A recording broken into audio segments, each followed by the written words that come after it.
Dedication is a massive part of being a professional race driver, you know. But I've got that in my heart and my soul. Without that, you're just not going to succeed in what you're doing.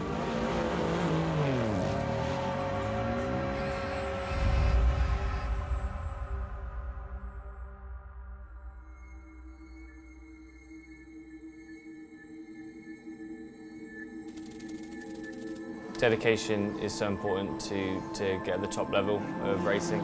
Just like any sport, any industry, it's vital. You're kind of only as good as your last race. You have to always work really hard. You have to improve yourself. You have to beat yourself every time you are in the car. The amount of time you have to invest on improving as a driver is huge. Yeah, I think racing it's my whole life. If I'm not racing myself, I'll be doing sim sessions or racing online a lot on the Gran Turismo GT Sport.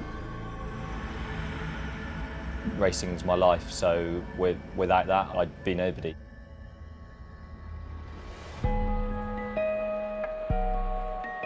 The parade at Spa is really special. People have the chance to see their cars driving on the street. People can actually touch the cars, they get close to us, they talk to us, they talk to the mechanics, they can just feel motorsports really close to them. See all the fans on the side of the road is super cool. Then with their signs saying do burnouts, do burnouts. These kids now asking for stickers, for pictures. You know, I'm one of these heroes, one of these racing drivers for these young people as a fan. It's very weird. I feel privileged and honored.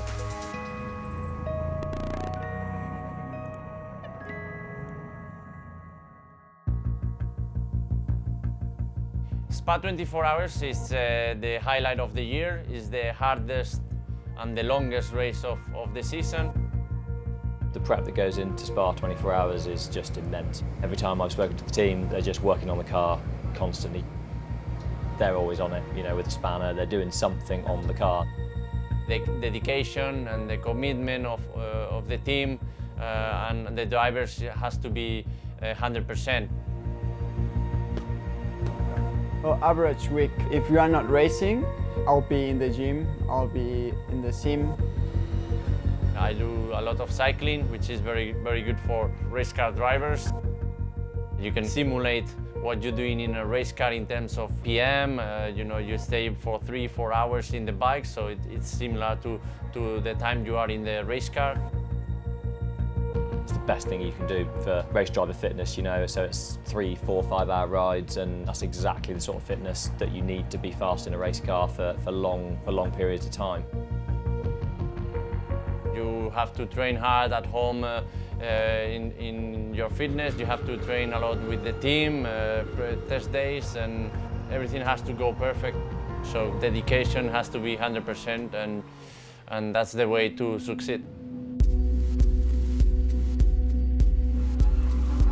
To be a professional e-racer takes a lot of time and hours on the game, on the Gran Turismo. The level out there is mental. It takes the same amount of dedication that we do in the professional and the real life stuff as it does in the simulations in the gaming. You know, they've got thousands of people that they can race against. It's just great for the gamers. You know, they've got such mega competition, and you know that's naturally going to make them more dedicated. In terms of a competitive environment, in terms of you're all looking for very small increments of time. It's not tenths of a second we're talking about, it'll be hundredths of a second. I think online racing is a pure motorsports level. Sometimes in racing, it's not the best drivers who are racing, it's just the ones who had the chance. That's why online racing is more difficult, because everyone has the chance to race.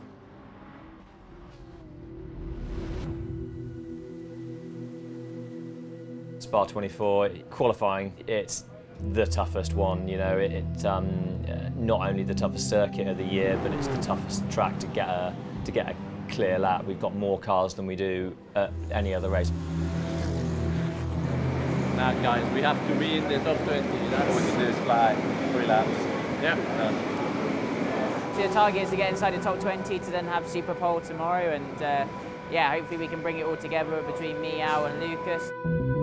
All the dedication you put in during the previous month on the focus, on concentration, on fitness, everything, all that work you've done during those past weeks, you have to put it together for one lap and to smash it.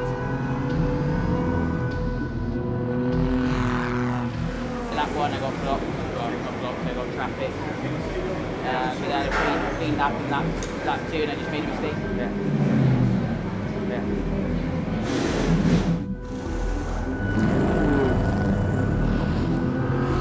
And at Hampton, with a failure at the bottom of a route, had to back right out of it. So aborted that. Red flag. To the box, obviously, just come to the box. Al hasn't really set a time yet on the board, so hopefully they can recover this Aston quickly and get us back out. And Al can do what he can do. Just got to make the most of this one lap. Had a pretty poor qualifying. Unfortunately, on my out lap, the red flag came out, so I had to box, and yeah, went back out with about 4 minutes to go, so I only got one flyer, and unfortunately there was some oil down at turn 3, which is a massive corner. Lucas down there, he's just left the pit lane now, so if he can get a clear lap, we should be able to be in the top 20.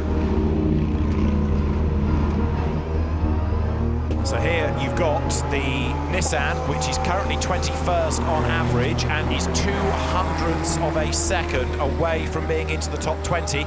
Can this car get into Super Pole? As a driver, during the qualifying, you have only one lap attack. The tire only lasts 1 or 2 laps if you are lucky, and you have to put everything together. The amount of time differential between being 20th and being 21st is minute. Traffic. Lucas Adonius behind the wheel. I fear he's not going to get into Super Pole. Okay, mate. Box.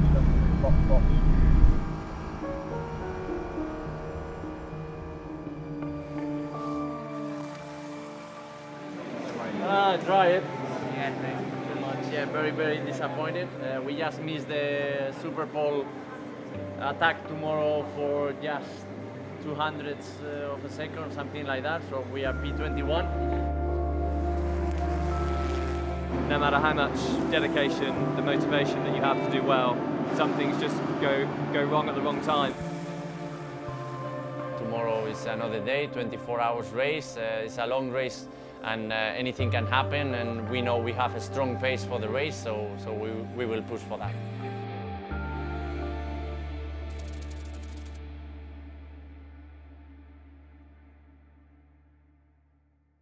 For the players.